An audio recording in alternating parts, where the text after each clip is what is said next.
Good morning and welcome to the launch of the European Fair Pricing Network, the EFPN. An extra warm welcome to His Excellency, the Minister of Health and Care Services from Norway, Bent Høie. My name is Guy Muller, Public Affairs Officer for the Dutch Cancer Society, and I am the founder of this initiative. The idea for the European Fair Pricing Network came to me when I read an article by Dr. Wim van Harten on actual cost of cancer drugs in Lancet Oncology. He showed unexplainable price differences between countries. The poor are not getting their medicine cheap, while some rich overpay. It seemed to me unexplainable, not transparent, a barrier for access, and most of all, not fair. Not fair for patients, not fair for payers, and not fair for the public. I decided then to call Wim van Harten, and by answering my call, he, without knowing it then, became the co-founder, and here we stand today. He wasn't the only one who was on my call list. Anna Prokopkova, an outstanding policy expert at the ECL, health economist Jes Søgaard, and Jesper Fisker, the business-minded CEO of the Danish Cancer Society, Nora Franse from the NKI, the Netherlands Cancer Institute, all brought their expertise to the table, and together we created the EFPN, the European Fair Pricing Network. I would also like to thank them and also thank the research team with Simone Kolen and Julie van Koppenol and Edwin Wagena, our project manager. And last but not least, I want to thank all the brave cancer leagues that made the EFPN possible. You can see them here on the slide.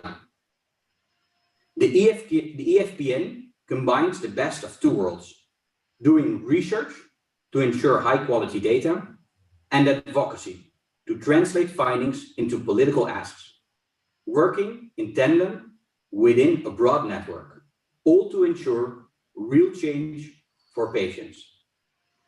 It is therefore with great pride and enthusiasm that we are launching the European Fair Pricing Network today, together with all partners, taking this first step for patients towards achieving fair prices for cancer medicines today. It is my great pleasure to introduce the moderator of the day, a renowned journalist at the British Medical Journal and The Lancet, Ms. Jackie Thornton. Thank you very much indeed, Guy. I'm delighted to be here at this important launch today. And the fact that so many of you have registered 440 people at the last count, it underlines what a serious issue we are discussing. In my career as a health journalist, the one common question I've been asked at all the publications I've worked for has been, why are people not always able to access the life-saving medicines that could help them? And in 30 years, no one's been able to come up with an answer. So today I believe we have an opportunity to move forward on this and work together through the EFPN to ensure that cancer patients get the best possible treatment at a price which is fair for all. So I want to mention some housekeeping. This is a view-only event. That means that you'll be able to contribute via an interactive Q&A. You can type your questions into the Q&A function. And I will try to make sure that as many questions as possible are answered. And if you please could mention who you are on the Q&A, we won't be taking any anonymous questions. You can see all the questions coming through and you can vote for which ones you would most like me to ask. The event, as you can see, is being streamed on YouTube, so you can pass on to colleagues who have missed it. And if you are experiencing any problems at all with your technology, please do privately message Gina ECL through the chat box. So what are the objectives of the event? Well, first, we want to tell you more about the EFPN. Its aims are to increase transparency in the pharmaceutical system by providing reliable European data through research and using that data in its advocacy work at the highest level. Second, we want to put its aims into context. We're at a stage now where new drugs appear to be more and more expensive, where even the richest economies have difficulty in enabling patient access. This is not sustainable. So today we have a range of perspectives from the European Commission, which has just launched the EU Pharma Strategy last week, to the Organisation of European Cancer Institutes and the European Patients Forum, as well as the EFPN's chair, co-founder and partners. As I said, we'll have the Q&A session at 10:45 and we'll be finished by 11:30. I will introduce each speaker in turn as we go along. However, I would like, first of all, it's my honour to introduce Bent Høie, the Minister of Health and Care Services in Norway, who will give his welcome address entitled "The Effect of Cancer, Medicine Prices on National Healthcare Budgets and the Need for More Cooperation." Minister, may I invite you to take the floor? Thank you very much, Madam Moderator, ladies and gentlemen. First, I would like to thank you all for attending the launch of the European Fair Pricing Network.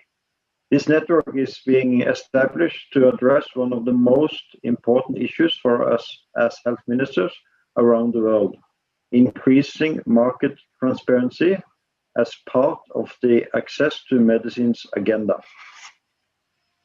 I want to be very clear from the start.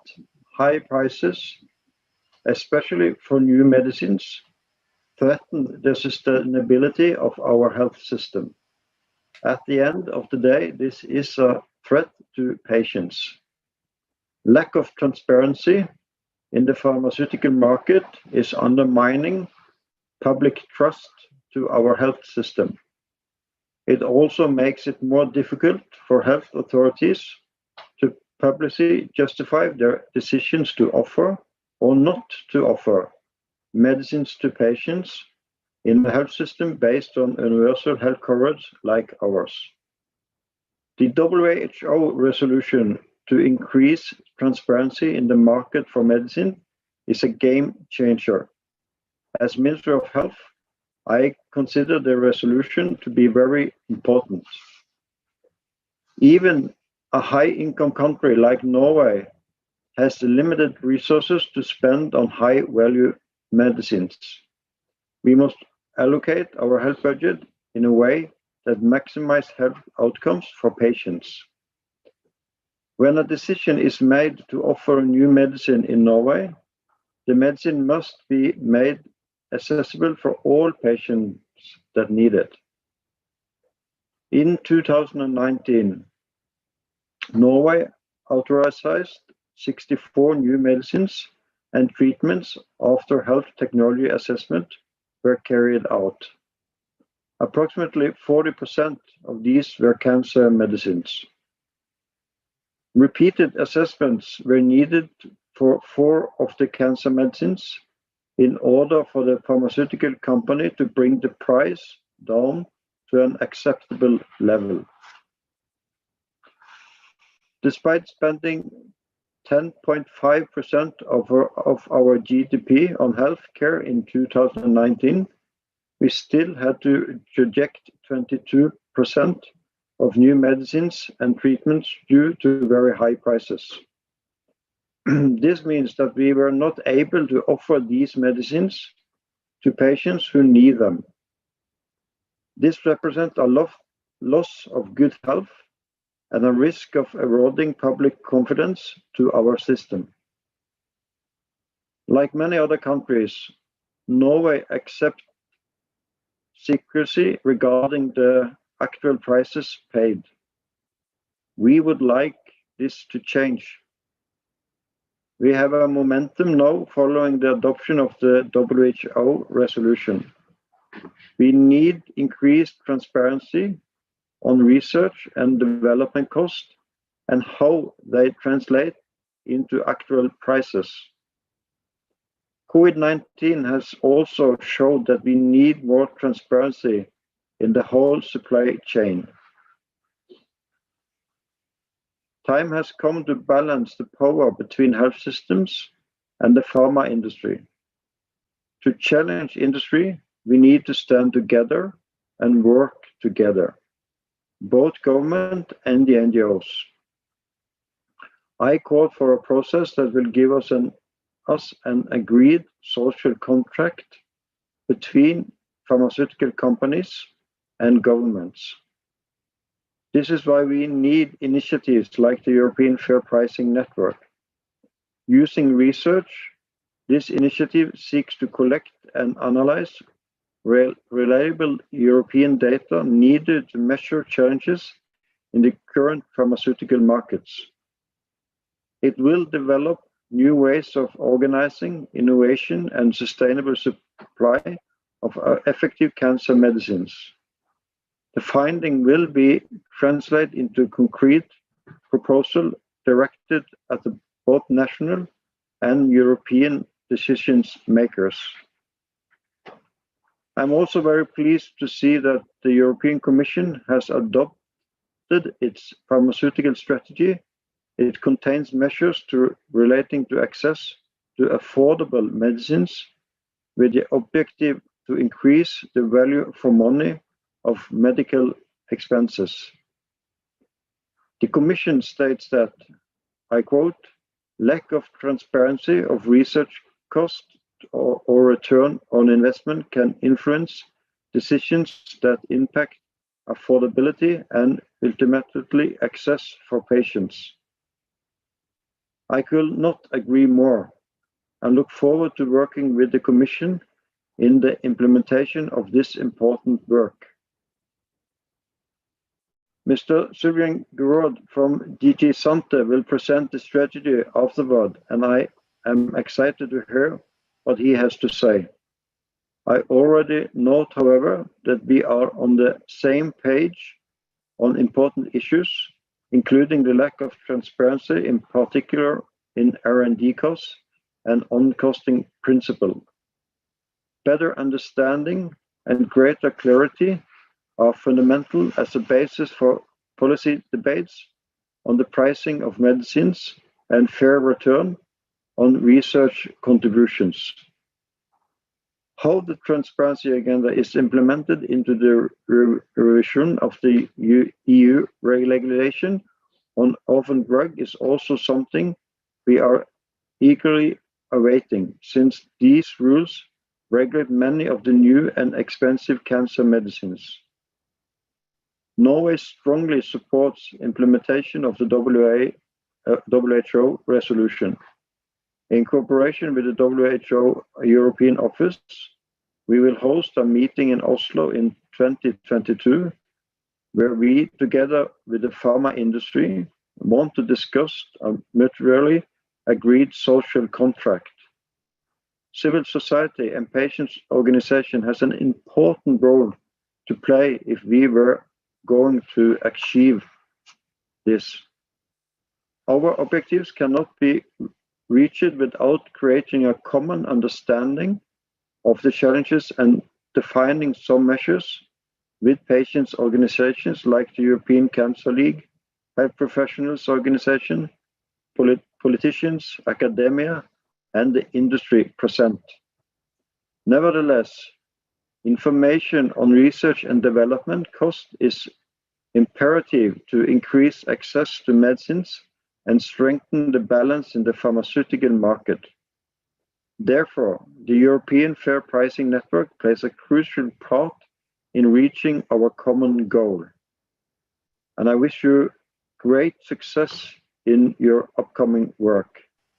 And then back to you, Madam Moderator. Thank you very much. Thank you very much indeed for that talk. I think it was a really amazing analysis and thinking about how we've got a threat to patients, a loss potentially of patient confidence because of this secrecy and lack of transparency. So thank you very much indeed for that, Bent Hoy. I'm now going to move to Sylvain Gouraud, who is the Head of Unit Health Systems, Medical Products and Innovation at DG Sante at the European Commission. He'll be presenting the EU Pharma Strategy in relation to the Commission's planned activities to achieve affordability of medicines and how it can be used by the EFPN partners. Thank you, Sylvain. Thank you. Good morning, everybody. Can you hear me well? Yes, we can.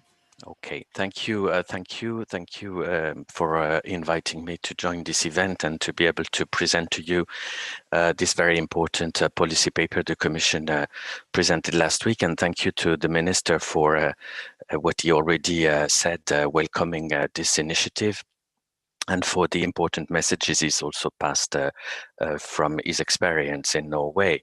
Indeed, quite a lot of what he said are challenges that the new pharmaceutical strategy for Europe is trying to address.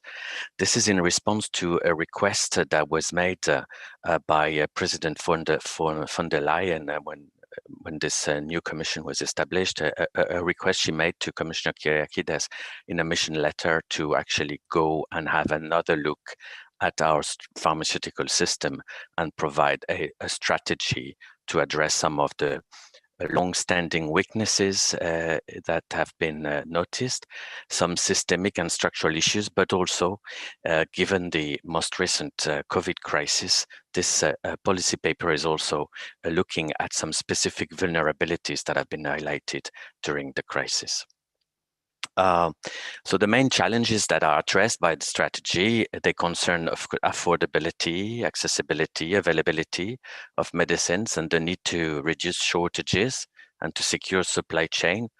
But as well, they also look at, or they also address challenges in relation to the need to support innovation and to support need-driven innovation, to tackle the environmental sustainability challenges of medicines production and consumption, and also look at the global regulatory cooperation to improve global quality standards and level playing field at international level. And it also aims at supporting the European pharma industry to face these challenges and to remain a world leader. Next slide, please. The strategy contributes to broader union objectives, and it is therefore articulated with other Commission initiatives, such as Digital Europe, Horizon Europe, the Green Deal, the European Industrial Strategy. And more specific to the health area, it also links strongly to the cancer plan that we will adopt in a few weeks. The European health data space, those other two key actions in the mission letter. And of course, all the work that we have been developing in response to the crisis and to preparedness and response to health threats. Overall, it will also contribute to achieving the EU's commitments to the UN Sustainable Development Goals and also the European Pillar of Social Rights in access to care and access to medicines. So it's also a key of the strategy is also a key element in what we now call the European Health Union, which President von der Leyen called for in the State of the Union speech in September. So the pharma strategy, is in a way the second pillar of the European Health Union. We had on the 11th of November a certain number of policy proposals to improve the response to health threat. We had the pharma strategy on 24th of November, and the third pillar of this European Health Union will be the cancer plan in January, which will also go through a holistic approach from prevention to care and treatments, and also indeed will link with the strategy in relation to access to cancer care and cancer medicines. So to address these challenges, the pharmaceutical strategy covers the full life cycle of a medicine. This includes a broad scope of different areas, from research and development of medicines to testing, to trials, to marketing authorization, manufacturing aspects, health technology assessment, pricing and reimbursement decisions, access from the point of view of patients, access to market from the point of view of industry, market exclusivity and intellectual property protection, and all sorts of incentives to support innovation, and also the need to secure and improved access to market for generics and biosimilars. So all the different aspects are covered, and it's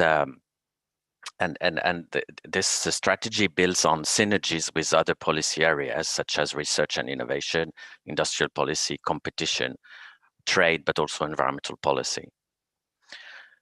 Next slide, please.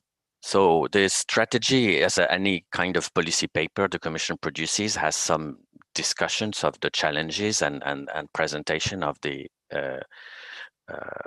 of the situation and the diagnosis, and then in relation to that, a certain number of legislative proposals or measures and non-legislative actions are proposed with a certain number of specific dates for them to be delivered. So I just don't want to go into too many details here. I invite you to look at the document that was published last week, and that's available on the Commission website. I guess the most important of the action that is announced is that we will endeavor to evaluate and revise the basic EU legislation on pharmaceuticals in a way that we look at all the different challenges and we see how the legislation is or is not fit for purpose to support the objectives of innovation, accessibility, availability, affordability, but also environmental sustainability of production and security of supply. So the idea would be that we also look at the different aspects of the legislation in relation to incentives, in relation to the life cycle management of medicines, in relation to increasing or improving the digitalization of the process, in relation to addressing shortages, in relation to quality, and also in relation to ensuring preparedness to new manufacturing technologies and new types of products. So all these different aspects will be factored into a big evaluation of the legislation.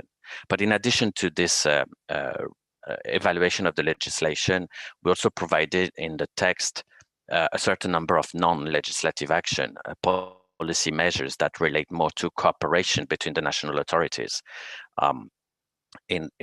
Also on R&D, also in relation to antimicrobial resistance, also in relation to strategic autonomy, and we're proposing in this area to launch an action that would identify very specifically the vulnerabilities of the global supply chains and to propose tailored measures specifically addressing these vulnerabilities. We also have in the strategy a big chapter on international activities, which look at global supply chains improvement, and also multilateral cooperation in international bodies. So if I move now on, yes, the next slide, please. If I zoom on the affordability aspect of the strategy, well, this is clearly and from the beginning one of the a key objective of the strategy, and it was actually mentioned, the word affordability, in the mission letter itself. So this is already from the origin of the project, one of the aspects that was to be covered. So the strategy hopefully provides in the text of the strategy an analysis of the challenges that relate to affordability. And the minister mentioned already a few in relation to new expensive medicines, the increase of pharmaceutical expenditure, the financial burden on health systems, but also the financial burden on households and through the out-of-pocket payment process, and the financial and heavy burden for individuals. Also, some questions and uncertainties from health systems authority about the actual value for money of what they're paying for, of the actual cost effectiveness of certain products. Also, some questions that are there about the actual capacity of competition to play its role in getting to lower prices and increasing affordability, and some obstacles that could possibly exist to entry of generics and biosimilars product that necessarily would lead to lower prices. So to address some of these challenges, of course, many of the competence lays primarily with the member states because they are strongly linked to the National Health Systems Organization and to the national pricing and reimbursement policies. But the EU-wide legislative framework also directly impacts affordability challenges. And even in areas of national competency, we believe that there is a strong added value in cooperative actions between member states and in considering non-legislative measures such as guidelines or principles to support national policymaking. This will remain national policymaking, but this could be done in a more cooperative way and learning from each other. For example, public procurement policies, the way health systems procure and purchase medicines is often quoted as an area where common approach or additional guidance on practical modalities could be developed jointly. Also, this was mentioned by the Minister on the issue of transparency of R&D costing, the methodology for costing, and this is another area where working together could make sense. Also on developing cooperation across the market entry process between different bodies that are involved, the medicines agencies, the HTA bodies, and the pricing and reimbursement authorities. This is certainly also an area where working together makes sense. So we will be looking at affordability challenges through the evaluation revision of the legislation, trying to assess what are the market effects of the legislative framework and how it impacts on affordability. And we'll try to address this through possibly a revision of the legislation. And the strategy text is quite detailed about what that would mean. And then we will be looking at increasing cooperation supported by the Commission between the national authorities to develop mutual learning and best practices on the issues I mentioned. This will be led by a group of the member states authorities in charge of pricing and reimbursement and public health care payers that we are relaunching and that we expect to be the place where this coordination, cooperation are going to develop. This is one of the flagship initiatives under the strategy. And this, of course, will build on existing partnerships and voluntary collaboration that have existed in the last few years, such as Beneluxa, Valletta, and others. And also, it will also build on existing cooperation we've had in place, such as the Europid collaboration or the work that has been developed with the OECD in the last few years. So over the next 3 years and beyond, we hope to put in place a certain number of cooperation mechanisms to help national public authorities to improve their capacities and take better decisions. Next slide, please. Oh, well, that's the collaboration slide. Thank you. Well, this is just a slide to briefly, before I conclude, tell you that we're looking for this is not a Commission strategy. It's meant to be a European strategy, an EU strategy. And this is actually going to be developing ideas and cooperation mechanisms and revision of the legislation in a way that we involve all the different actors and with a strong focus on member states authorities and their involvement in delivering the new agenda. And this is so it's all levels of government, but also across disciplines and regulatory competence with a life cycle approach. But and there is, of course, a strong role for stakeholders to join this collaboration. They were very strongly involved in the preparation of the strategy with open public consultation and meetings with different organizations, including those that are here today. And I would like to thank all the organizations that got involved in the preparation of the strategy, sending input and concrete ideas. Now the network you're launching today, this and endeavors like this one and others, that they're very important because they can guide and support the work that authorities are developing. And especially your intention to combine research and evidence making with policy actions and advocacy is to be welcomed.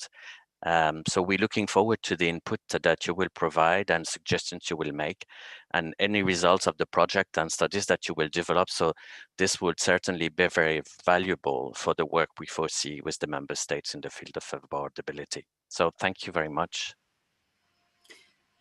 Thank you very much indeed, Sylvain. And I think we heard there that the challenges of high-priced medicines, it's not just for states, it's also for individuals through out-of-pocket payments, and the collaboration and working together is the way forward.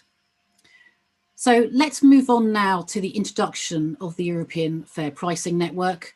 We'll be hearing from the organisation's chair, Ingrid Ross, who is the Secretary General of the Norwegian Cancer Society, and also Dr. Wim van Harten, Chief Executive Officer of the Rijnstate Hospital, the Netherlands Cancer Institute. So, Ingrid, may I pass the floor to you? Thank you so much, Jackie, and good morning, everyone. So, there should be no doubt. The reason for this initiative is that cancer patients in Europe should have access to the latest drugs on the market. Over the last couple of years, we have seen tremendous progress when it comes to new treatment for cancer. Survival rates have increased all over, and many patients that did not have any treatment options can now expect to live for a long period of time.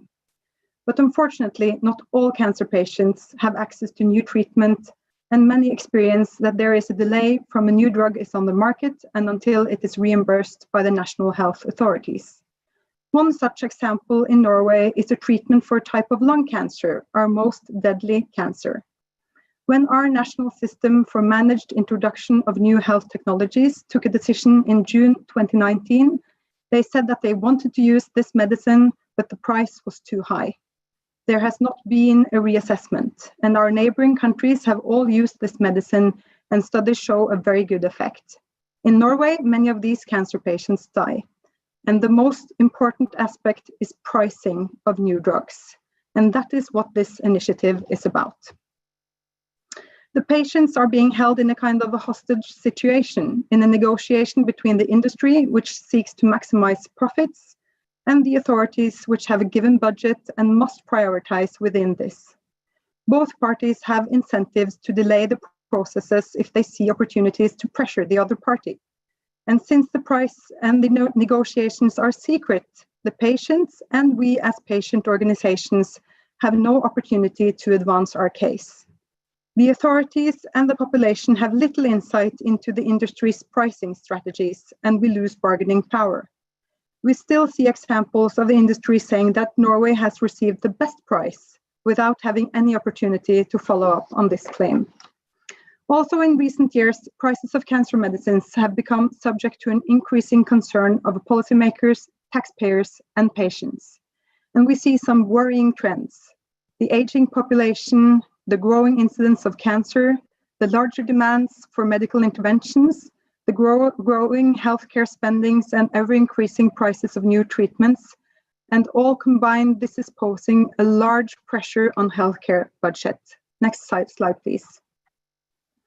So these trends are resulting in unequal access and availability to adequate treatment throughout the whole of Europe. And it is also resulting in an inability to provide population-wide access to new medicines due to unaffordability. Next slide, please. So therefore, we call for action to secure sustainable access to medicines. Countries need to work together to address common problems and optimize their resources to address the needs of their citizens. And we need a greater accountability and transparency to be imposed on the pharmaceutical system. So why did we, the cancer societies, feel the need to act? As cancer societies, we have a special obligation towards patients. They are the reason why I go to work every day, and all my colleagues are the same. Also, we receive donations from the general public to fund research to support the search for new medicines and cures for cancer. Unfortunately, we often see that these medicines do not reach the patients in a timely manner, often due to their high prices. And this is why in this year, 2020, 10 cancer societies decided to team up with research institutes to build the European Fair Pricing Network. The EFPN aims to achieve fair prices for cancer medicines and work towards a sustainable pharmaceutical market, which produces accessible, affordable, and truly innovative medicines for cancer patients. So the EFPN partners are ready to invest 1 million euros in the next 4 years to collect and analyze reliable European data needed to measure the challenges in the current pharmaceutical markets and develop new ways of organizing innovation and sustainable supply of effective medicines. So in short, the EFPN strives to do these 3 things. First, secure timely access to best available medicines to patients who need them. Secondly, achieve a fair price for cancer medicines. And third, increase transparency in the pharmaceutical system. So now it is my pleasure to introduce Dr. Wim van Harten from the Netherlands Cancer Institute, who has worked closely with our team to develop the EFPN project since its inception. So Dr. van Harten will introduce insights into the upcoming research of the network. Wim, the floor is yours. Okay, thank you very much. There's still an echo, but it went away now. Okay, thank you. Next slide, please. I start with a short explanation what the relevance is of the topic in view of the promising new treatments and the impressive pipeline of new treatments that we see. We also see that the relevant part of cancer drugs compared to the total cancer expenditure in Europe is outpacing the total volume. So this threatens the sustainability of the future system in economic terms. Next slide, please. And when you look at actual pricing in Europe, we did a research project some 4 years ago in 15 European countries among the OCI network, and we found impressive differences of actual prices between countries, sometimes raising up to 100% difference without a logical explanation. And this raises questions on the actual system of pricing in Europe and also on the access to drugs all over Europe. We also did research in surveys among patient representative organizations and providers. And we see that impressive percentages of providers indicate that their budgets are insufficient to cover all the drugs, but also, and that is more serious, that treatment choices are affected by financial limitations when it comes to drugs. And we published this in the Journal of Cancer Policy under the title "The Tip of the Iceberg," because we also noted that representatives of patient organizations, up to 75%, indicated that they think that treatment choices are affected by financial limitations. And moreover, that they also think that most patients are not aware of the fact. And that may even be more disturbing. Next, please. So what we aim to do is that we aim to improve access to novel cancer treatments and reimbursement decisions, that we look into national coverage and reimbursement policies, and that we also look into timely access, because the time that is spent from clinical research to patient access is an issue in terms of equitable access of patients all over Europe. Next, please.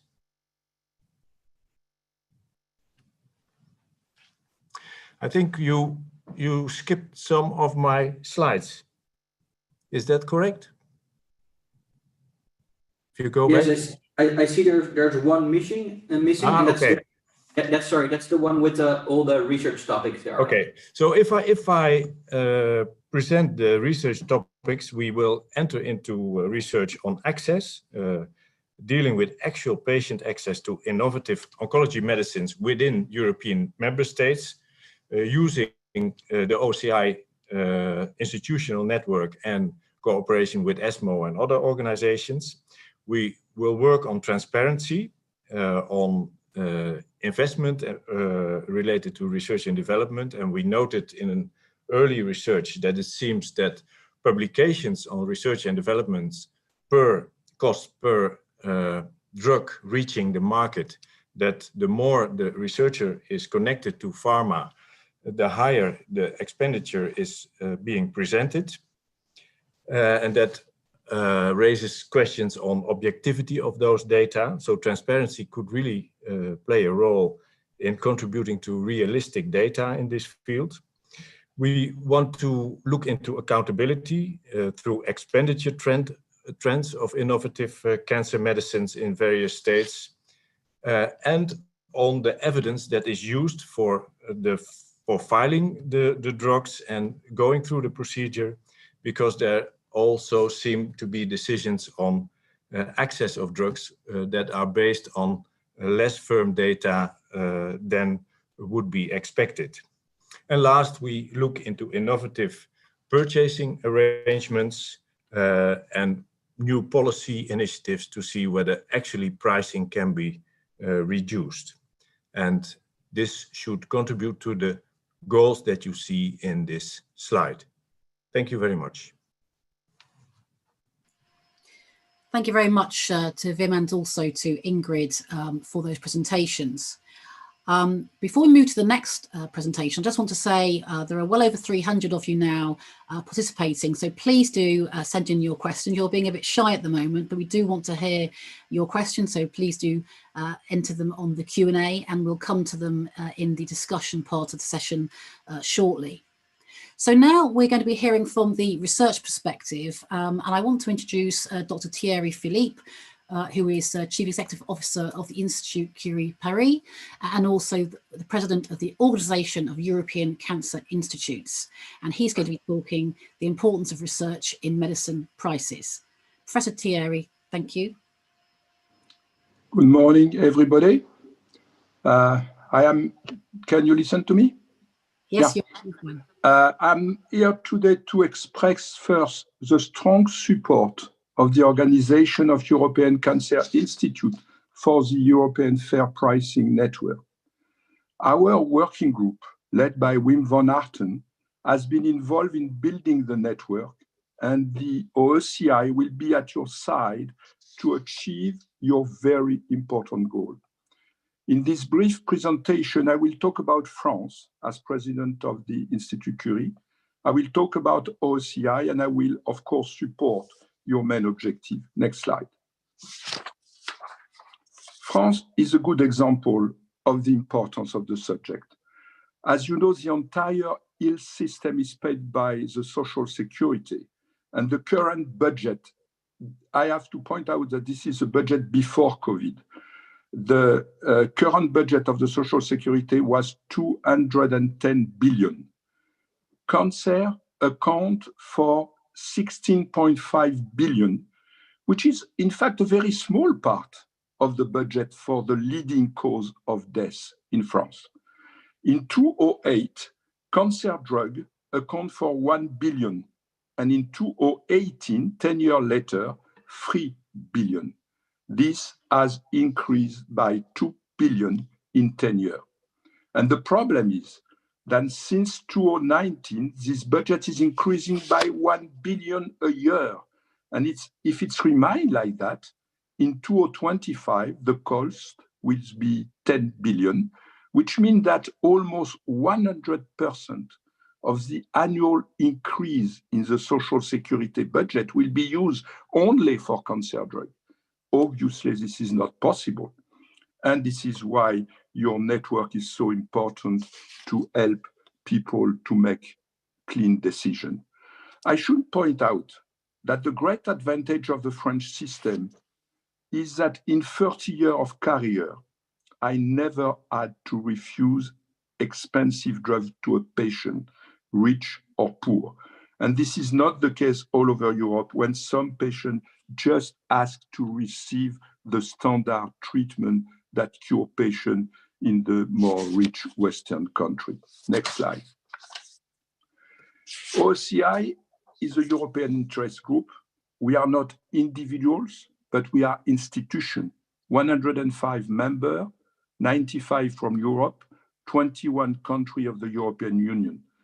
50 of our members are comprehensive cancer center or clinical cancer center after a designation and accreditation process labeled by ISQUASI International Society for Quality Accreditation. And the 3 European priorities for OSCI fit very well with the European Fair Pricing Network: fighting inequality, increased survival of good and poor prognostic tumor, and beating pediatric cancer. Accreditation is our main activity, a major program of OSCI, but we also work on patient relation with doctor, pathology, economics, outcome research, and survivorship. And fighting inequality is something that we can do together. And we also set up recently DigiCore projects for outcome research. And it is obvious that economic aspect should be included in all protocols of outcome research. Next slide, please. We share with you the urgent need for effective and affordable cancer drugs, not only in Western countries, but also in Eastern and Southern part of Europe. We share the goal of research in this area, and we can help your network to assess the costs and the difference between countries. Our comprehensive cancer center all have a lot of research, and we can also help you understand what part of drug discovery is already paid during the initial research by public fund. This is an important part that we don't want to pay 2 times the same part of the process of research. And of course, we need academic research and independence, and we think you can help OSCI in this regard. Next slide. As you know, Europe is currently working on the objective of a cancer mission and on a cancer control plan. And as a member of the Assembly of the Cancer Mission, I can tell you that the defined action clearly make use of the existing network, and of course, at the level of all the countries in Europe. And I am sure that we can answer several calls of the mission together, OSCI and the new network. And then I want to say long life to the European Fair Pricing Network, a very, very useful network. Thank you. Thank you very much indeed, Professor Philippe. Some really strong statistics there. 10 billion cost by 2025 in France. It's big, big figures. So Ingrid earlier on talked about the importance of patients. This is, this is all for the patients, and it would be a big gap if we were not to hear from the patient side. And I'm delighted to introduce Kaiser Immonen, who is the Director of Policy at the European Patients Forum. She is also co-chair of the Patients Consumer Working Party at the European Medicines Agency. And Kaiser will be talking on fair price and transparency at the patient perspective. Thanks, Kaiser. Thanks, Jackie, and thank you to ECL for inviting me to speak today. First of all, congratulations on the launch of this network. It's very timely and very important. I'm not going to show you slides with numbers or any slides. In fact, I'm just going to speak briefly on a few things from the perspective of the European Patients Forum, which is not a cancer patient organization, but a patients umbrella organization across diseases and across the entire EU. So first, I'm going to explain why this matters for patients beyond cancer. Then I'm going to say a few words about what we consider as elements of fair prices and what role transparency plays in this and where we would like to go in the next steps. So it matters, the affordability matters because it is a key aspect of access to medicines for all patients. A patient will only benefit from a new and innovative therapy if it is available to them in a timely manner, if it's accessible and affordable to all who need it. And lack of access, including affordability, is obviously a concern to patients across Europe in all disease areas nowadays. Cancer is a good example, I think, because in cancer we see there is an important trend in rising costs. And of course, it also represents an opportunity cost for other disease areas if an increasing part of budget is going to pay for expensive cancer drugs. We have worked with our members on access to healthcare in general. not specifically on affordability, but it's very clear that great inequalities persist across the EU.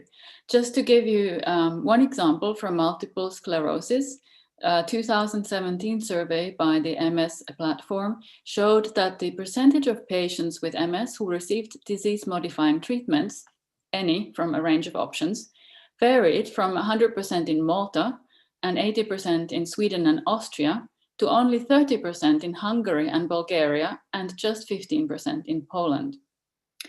A second example, which many of you will be very familiar with, is some kinds of advanced therapies, such as gene therapy products, without naming any in particular, which promise potentially transformative cure for the individual patient, but come with completely eye-watering prices.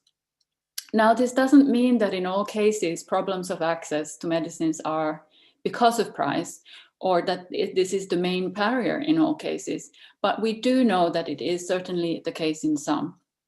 And as has been mentioned by previous speakers, many countries ration access to certain medicines or don't make them available at all because they consider them too expensive in relation to the benefit or unaffordable for the healthcare system. So we agree that it's important and timely now to have a debate about what a fair price could be for different types of medicines. Now, EPF hasn't got a definition of a fair price that I can give you today, but we have considered several factors that we feel need to be included when thinking about pricing of new medicines. And first of all, the added value for patients absolutely should be a very strong consideration. But there are also other factors, such as affordability for the system, the need to ensure universal access, budget impact, and also considering the costs of research and development that go into the drug, including public investment. And a fair price should, of course, also provide a fair return on investment for the pharmaceutical companies that develop the medicines.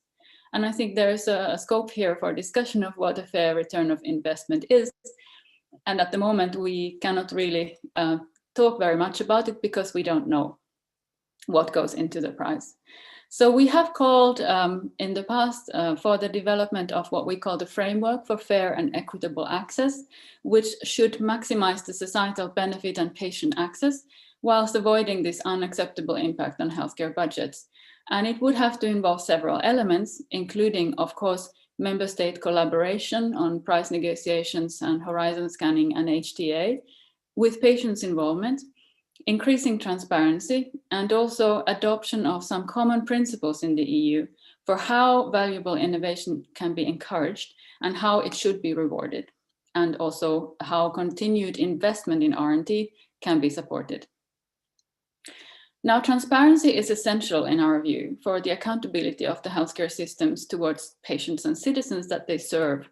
And from a patient perspective, we see transparency in sort of two directions. First, obviously, towards more the industry side of the equation, we would like to see greater transparency on the cost of medicines and R&D. We think this is absolutely necessary to support more informed decision-making, particularly, but not only by payers.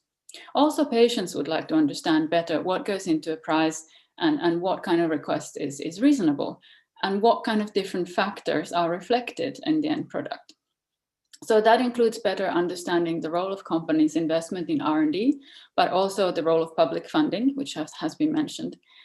And very importantly, we also believe in the transparent sharing of research and research data openly to increase the efficiency and quality of the research and to reduce duplication and redundant clinical trials, for example, which are unethical from a patient perspective. But there is also the other direction, and that goes more maybe to the member states direction. So we would like to see greater transparency of the entire system for patients and citizens, for example, on what criteria pricing and reimbursement decisions are taken and who is taking them. Now, a last point that I would like to address is about the value of innovation. There has been concerns about the quality of new treatments, particularly in cancer. And to some extent, I think, yes, this is a very important issue as well. Well, not only to some extent, to a large extent, because innovation is something that brings added value to the patient. So we see that it's only when the patient's priorities are fully embedded in the research and development process that at the end of the day, you get a better quality product out of it that brings more added value. So we would like to see patients' views being integrated into this process from beginning to the end, including patients' perceptions on quality of life, patient-relevant clinical and quality of life endpoints for clinical trials, and patients' views on benefits and weighed against the risks they are willing to take, which can be different from disease to disease and situation to situation. This is recognized in principle, but in reality, it's far from being the new normal yet. So we need to look at the uncertainties that exist currently and bring in patients into the research process to get better research, better products, also more appropriate setting of research priorities, and to develop new and better measures for measuring these patient-relevant endpoints. So in conclusion, I would just like to highlight that from our perspective, public investment in health, the whole spectrum of it, including medicines, are political choices. And we would like to move towards a framework that supports innovation that brings benefits to patients and is also accessible and affordable to health systems. There needs to be a common understanding of what innovation means, what value means, what fair price means, and how that needs to be encouraged, because at the moment, not everyone is talking the same language. And I don't think the solution is going to be one size fits all. We'll probably need different strategies to tackle orphan drugs, personalized cancer therapies, for example, and the development of new antibiotics or other neglected areas that are less commercially attractive, let's say. So we will be very interested to see the results of the research done in the framework of EFPN and following this network. And of course, in the context of the new pharmaceutical strategy, I think it will be important to have a more granular body of evidence that will help in identifying and formulating the right policies. Thank you. Thank you very much indeed for that, Kaiser. And I think I heard, involving patients to talk about risks they are prepared to take, risks they are not prepared to take, and about involving them in a common language about innovation and value. So thank you very much indeed for that. So we are coming to the part now where we want to hear from you with questions. We have got some questions coming in. Please do keep sending them. The questions will be for any of the speakers, but also for my panel, two of whom you have not heard from yet. So I do want to bring in some more partners of the EFPN to hear why they're getting involved. I'm being joined by Mark Michaelis, who is the CEO of Stand Up to Cancer Flanders, which offers patient support and raises funds for research and carries out advocacy. And also I'm joined by Professor Thomas Czerny, who is president of the Swiss Cancer League and a member of the Scientific Advisory Board of the EFPN. He's an oncologist and a professor at the University of Bern and a board member of Swissmedic. So thank you to you two for joining me. And also Ingrid is also a member of my panel. I want to come to Mark, first of all, please. I want to know, what's resonated from what actually you've heard, and just to find out the situation in Belgium. Why did you, as a CEO of a cancer society, decide to invest in this project? Mark. Yes, thank you. Well, the situation in Belgium is like everywhere in Europe, I guess. Expenditures for new drugs are increasing steeply. Over the last 5 years, we have seen an increase of 15 to 20%, and also the coming years that will be the case. We also see and are welcoming a lot of new therapies, but if we see that they can cost up to 700,000 per treatment, we are really worrying. We are worrying because we are representing cancer patients. We have to fight for cancer patients and for our donors. So we see an emergent threat for the sustainability of the entire health system, and so we have to act all together. Cancer organizations, governments and the pharmaceutical sector. We have to act together and to talk and to go for a constructive dialogue. And from the part of cancer patients and cancer organizations, we think we have to tackle this at an international level. Countries and organizations from all countries like ours have to cooperate, and in order to have an equal dialogue with the multinational pharma companies. So that's why, yes, we were very enthusiastic to participate and to invest in this initiative, because our common goal is, we think, going for fair prices. And to get there, I think we have to get to the table also with some research and data from our sides, but all in the hope that we can come to only one goal, one common goal, which is fair prices, if we see the challenges we are facing. So yeah, we were very enthusiastic, and we really hope this will be a success. Thank you very much indeed, Mark. Some strong language there again, an emerging threat. Let me come on to Thomas. Thomas, you're an oncologist. Why did you decide to join this project as a part of the Scientific Advisory Committee? And how would you say this research can help patients and their quality of care? I think, as we already have seen, it's a major concern in all richer Western northern countries of Europe, that we have a lot of progress, and being an oncologist sitting vis-a-vis a patient and the family, you have often the situation that you have desperate people and you have new drugs, which could be the ones that would be valuable for this patient, and you are not really able to provide them in the right time the access to the drug. And this really touches to the fundamental self-consciousness of our profession. And more so, we have seen that in all the other countries, the situation is alike. Being a small, rich country, not being able to give the drug to all the patients in need, or only to the richer ones who can afford them. Two-class society, that's not something which we would like to have. And so it's a necessity to come out of this dysfunctional system. And when you would like to move the political floor, you have to provide data and to show them where actually is the most need to improve things, and also to motivate the politicians to make it something of their own interest.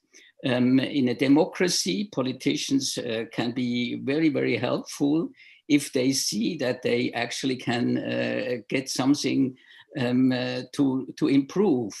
And this very much was the reason 3 years ago we started to have a health technology assessment program in Switzerland, where we gave a grant for 3 million, which actually will continue.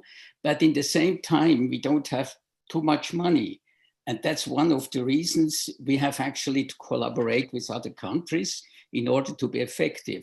And the advisory board in the European Fair Price Network actually would like to bring things together in order to make a rather big progress of high quality data in order to be able to move the political field.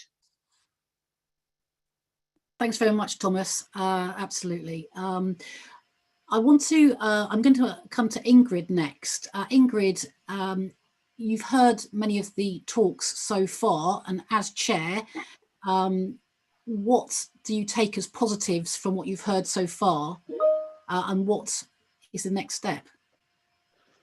Yeah, so it's many positives. I think maybe one of the most important ones is that we partner up with both our national governments and also within the EU system. We have to partner up also between the patient organizations and the academia. And it's just like Thomas said, I think the EFPN works like a tandem bike. It's research and advocacy working side by side. so that we can, the researchers can provide evidence for better advocacy, which spills over into evidence-based decision-making in cooperation between us and the authorities. So I think there is a lot of very positive trends here. So the next step for us is, of course, both in the research field and in the advocacy field. But within the research field, we need to now work through the steps of the EFPN, which patients gets what, for what prices, and how much did we as the cancer societies and the public taxpayers invest in the development of these medicines? Are we getting value for money, and how do we reorganize innovation to better address patient needs? So we need to find better solutions. And then when we get these answers, we will work in an ongoing motion to try to change the system towards more transparency. So it's I'm very excited about this, actually. Thank you, Ingrid. Now I want to come to the Minister Bent Høie. Minister, in your intervention, you talked about the need to balance the power between health systems and the pharma industry, and calling for a process that will give us an agreed social contract between pharmaceutical companies and governments. Should industry itself play a role in this process? Thank you. Yes, I think industry itself should be involved. On this, we need to work together with the pharmaceutical industry to achieve the results we want. This is why I already have entered into a dialogue here in Norway with stakeholders, including with the industry. We want, of course, the pharmaceutical industry to remain a profitable business, including with sufficient financial strength to ensure future innovation in medical technology. This is important both for the patients, for the health system, and for nations, of course. But those innovations are of little help if patients have no access, or only a small portion of patients have access. In Norway, as well as in Europe, where our health system is based on universal health coverage, we need to be able to offer new technologies to all on an equal basis. This is why a sustainable price level for new medical technology is so crucial. And I frankly expect the industry to take this point and work together with us in identifying better ways of establishing a more sustainable and fair price level in the future. And again, achieving greater transparency on cost is an important step in the right direction. All these issues will be on the agenda when I, in cooperation with the WHO Europe office, invite for a high-level conference in Oslo during the first half of 2020. And again, we need to, of course, include the industry in this work to find a common platform for a new social contract of how we deal with these issues. Thank you. Thanks, Minister. Okay, I'm going to move to Sylvain now. Sylvain, the Transparency Directive attempted a few years ago to tackle issues around delays in placing new medicines on the market, but that ran into problems at a national level. How does the Commission view this issue, and will it try to revive the Transparency Directive? Yeah, hi again. Thank you for the question. This is a bit of a technical issue. What you're talking about that the Commission proposed a few years ago, it was actually revising an earlier piece of legislation that had been in place for a while, which the Commission proposed to revise, and the member states did not wish to take up and revise indeed. Then this directive has a name that's called transparency, but it's a bit of a misleading name because it's about the transparency of the pricing system, and it is actually creating a certain number of requirements on the pricing and reimbursement authorities to identify and make more transparent the steps they are taking towards the industry in setting prices. This is what it is about. So it's about transparency of the pricing, and the burden of transparency in this text is mainly on the public authorities, and it's in the discussions they are having. So this is a legislation that is if the member states wish to discuss the application of it and the challenges that this legislation represents, this is of course something they would be very able to do in the conversation we would want to launch. Thanks, Sylvain. I want to bring in Wim now. We heard about dialogue with research. I want to ask, is the EFPN planning for dialogue with research-based companies? And will pharma be involved in the EFPN? Well, we have had this discussion, and we think that it is wise to start as an independent agency or initiative first. And of course, we cannot do without a proper relationship with pharma and research-based companies. But the whole paradigm of working towards a sustainable pricing and financial system within this industry will probably have to change, and it will take quite some years, I fear, because there are so many interests, and it is a very complex system. But we should at least set the first steps in order to get on the way at all. But of course, there need to be discussions, especially through our advocacy group with pharma and research-based companies into developing new initiatives and new schedules, for which we also have done research in terms of what are alternative schemes in pricing setup. Because, for instance, the part of public funding in research and development is often neglected when it comes to licensing and patents and the monopolistic pricing situation. Okay. And do you think you're going to get pushback from pharmaceuticals research-based companies on that, or do you think? Undoubtedly, because huge interests are involved, and changing stakeholder interests in such a system is very complicated. Okay, well, I'm sure we'll move on to that in a minute. But I just want to bring in Thierry. Thierry, do you see any opportunity to leverage the EU Cancer Mission and seek more investment into research, leading to greater affordability of medicines? Would that help, in your opinion? Thierry, are you on camera? Would somebody else like to maybe take that? Can you yes, hear we me? can hear you, Thierry. It's okay. Then the answer is probably yes, because I think that in the objective of the mission, we can find a place to answer the question of how to fight inequality.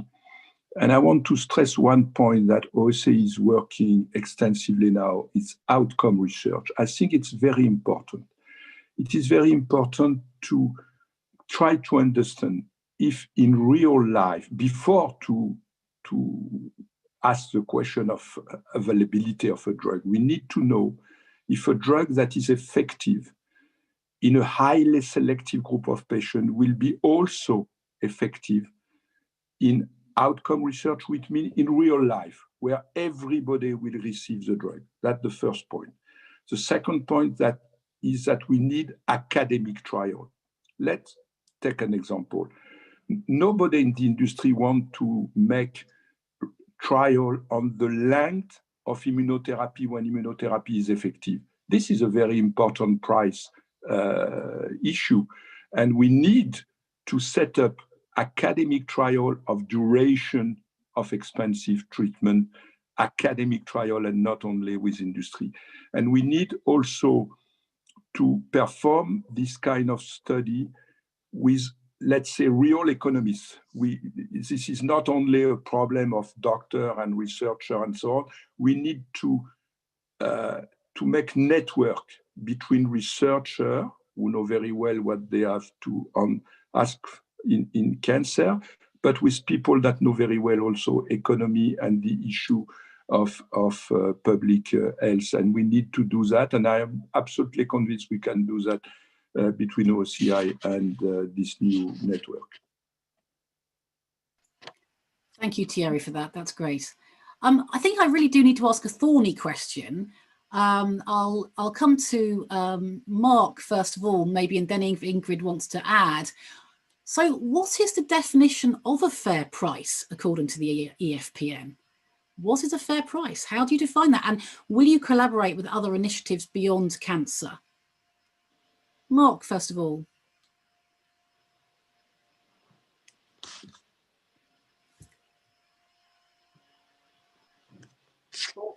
Or Ingrid, do you want to come in on that?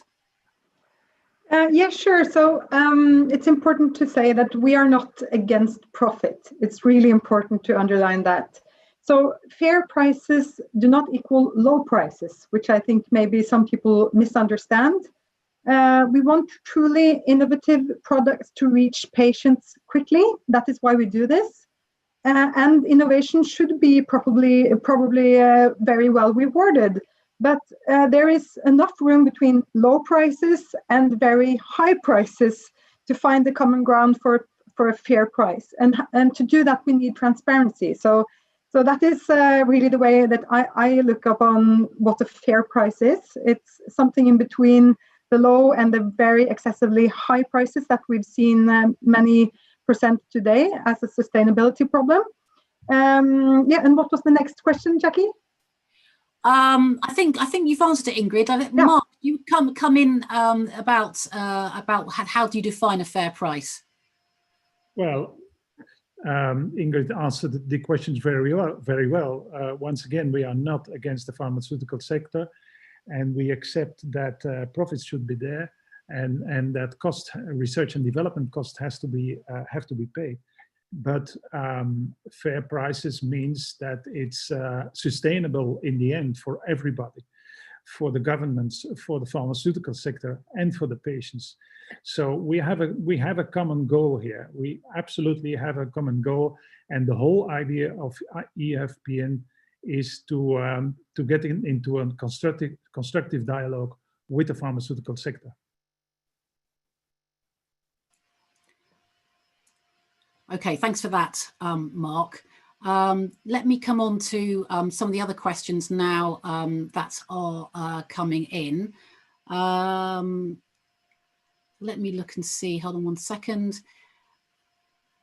So yes, will you collaborate with other initiatives beyond cancer, Mark? Is that that was the second part of that question? A bigger one. Will you collaborate with other initiatives beyond cancer, maybe? Well, this is an initiative of the European Cancer Leagues and the cancer organizations. So in the first place, we have to take care of cancer medicines, but I hope that all the research and the knowledge that we are bringing together is relevant for other medicines also. Okay, I'm just coming on to some more questions in terms of how can, this is a question for Bent Høie, the Minister, how can national agencies, regulatory authorities introduce transparency at the national level? Well, that's a very difficult question, and I think that is one of also the problems that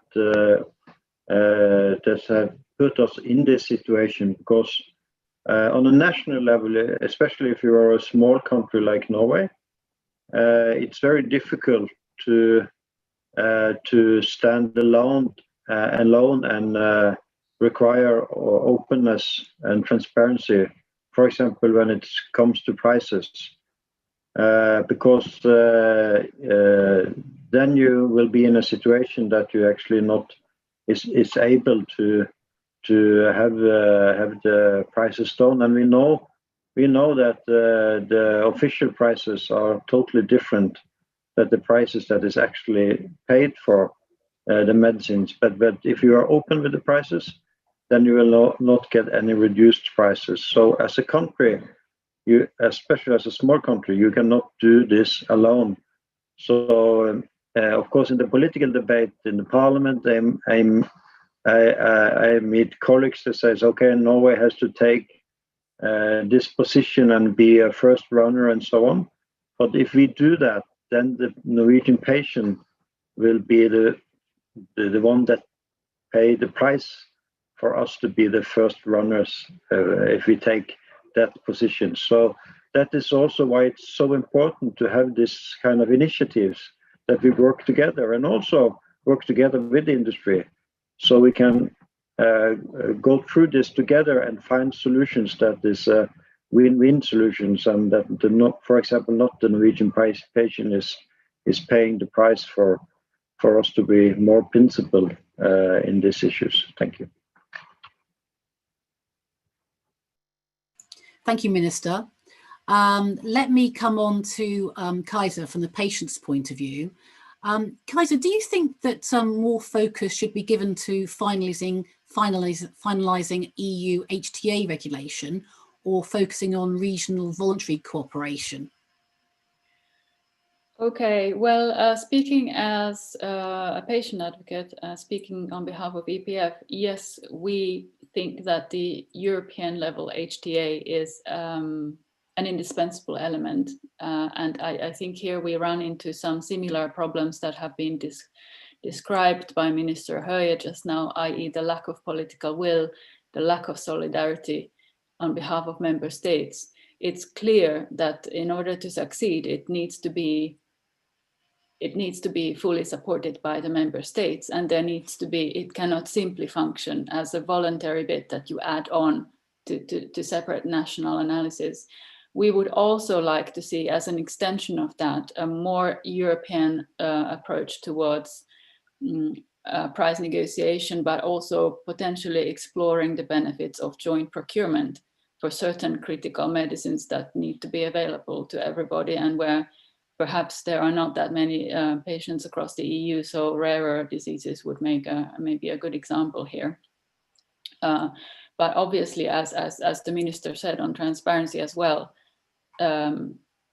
we're calling on member states to show solidarity and to work together for the benefit of all European patients. And unfortunately, until now, we haven't seen that, and we really hope that we will see more of that in future, as the case continues to build for the benefits of this collaboration. Okay, thank you for that, Kaiser. I'm going to come to a last question to the floor, but I want to see if any of the speakers have any final points they want to make. But before I do that, a question to Sylvain. Sylvain, do you think that national governments are working to change their legislation to enable more transparency in pricing, or we'll see different trends?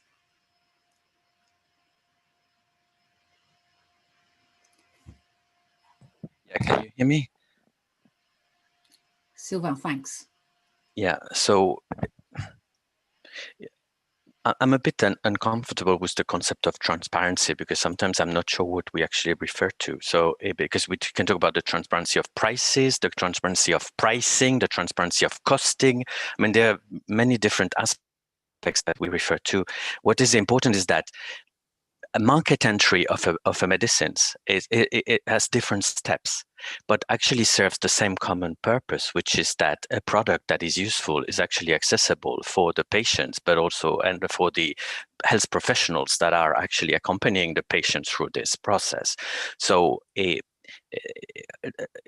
authorization given by the Commission for centrally authorized product in the EU is given on the basis of efficacy and safety. But then there needs to be other public authorities that intervene to define whether this treatment is cost effective compared to what is there, whether this is actually good value for money for the health protection and health insurance system to reimburse them. And those are not delays. Those are not administrative burden. They are political decisions that are very important to the authorities, and that serves public policy objectives that are very legitimate. So we should not fall into this caricaturing that those steps are waste of time, that they are delaying access and so on. They're also very relevant from a medical point of view and from a public health point of view. So I think when we look at transparency, we should look across the system. It's from clinical trials, from the scientific information that is available at the moment of authorization or not, how this is actually used through collecting more data for the HTA and for the pricing and reimbursement authorities' needs. And this has to become more a continuum rather than in the separated steps where that can actually make it look like delays, and this has to be looked through this way. And it's through this system that transparency should come out. If I can answer your question this way, I hope I did. Thank you, Sylvain. Thank you very much indeed for that. We have got lots of questions, and I'm afraid we haven't been able to cover them all. So apologies, but thank you very much indeed for your questions into us. I want to now bring us towards the end of the event, and I'm delighted to invite Johan van der Gronden, who is the Chief Executive Officer of the Dutch Cancer Society. He's going to give us some closing remarks and tell us his key takeaways from the launch. So thank you very much, Johan. Thank you, Jackie. I see you've been practicing over the weekend to pronounce my surname, but you're doing fine with Johan. We'll try Scheveningen and van der Gronden next time. But ladies and gentlemen, it's wonderful that you've been with us for a fascinating 1.5 hours. I think we typically have a case here of an idea whose time has come. I'm actually amazed by the concurrence of views, the urgency and the relevance of the matter. And it's quite interesting to hear the Honourable Minister of Norway, one of the richest countries in Europe, actually saying that in 1 out of 5 cases, after negotiations, he has to decline access of medicines in a country that already spends 10.5% of its GDP on health issues. If Norway cannot afford those medicines, then who can? So there's something broken here and we need to fix it. Interestingly, also from Oslo comes the phrase that we need to seek a new power balance between government and industry. So I'll come back to that, because your call for a new social contract is, I think, exactly what the EFPN is after, and I'll close with that in 2-3 minutes after. In 2 or 3 minutes from now. Sylvain Giraud has been pretty clear that the EU will, in the very near future, evaluate and overhaul its basic pharma legislation. So just release a new pharma strategy, but overhauling the legal framework. That is a very promising and important element of this endeavor. Then Wim van Harten, who's pioneered some of the ideas behind the EFPN, has drawn our attention that even a few years ago, in one survey, 65% of respondents actually say it's just, so it's not just limited to Oslo. Mr. Benthoe, you're in good company. In 65% of cases, financial constraints limit access to healthcare in 65% of cases. So the CEO of the Institute Curie, Thierry Philippe, underscores that the unsustainability of these rapidly rising costs in cancer medicines is just an untenable situation. And Benthoe also drew to the erosion of public confidence. So I've heard many colleagues saying, listen, pharma is not the enemy, the pharmaceutical industry is not the enemy. I couldn't concur more. We have a joint interest to restore public confidence in your mission, in our mission, and actually this is a handshake. This is not a slap in the face. So interestingly, Thierry Philippe also came up with a figure where he says, and I don't know if it's the case in France or which is a broader European case, but even if it's limited to France, it's very interesting. He says 17% of all these drugs that come to market in the end actually have early beginnings with public spending. And I wish to remind you that our cancer societies are investing hundreds of millions of civil society money, of donations towards early development, towards research, both basic and applied sciences. So 17%, and we never see it back. We have no clue whether this has an effect on the price, because in the end, none of these drugs that in early stages have actually been pioneered by public spending and by civil society organizations like cancer societies make it to the market, because ultimately it's the private sector taking it to the market. So we need, and I'm with Kajsa Imonen of the European Medicines Agencies, we need a much more clarity on the importance of public spending, but also in the build-up of prices and the transparency in the whole R&D chain. And even if transparency is a big buzzword, it's totally clear that the current R&D chain is intransparent, and we can't continue to work with that. I'm coming back to be brief and not take more of your time. I'm coming back to the words of Bent Höie and the social contract. I actually love that.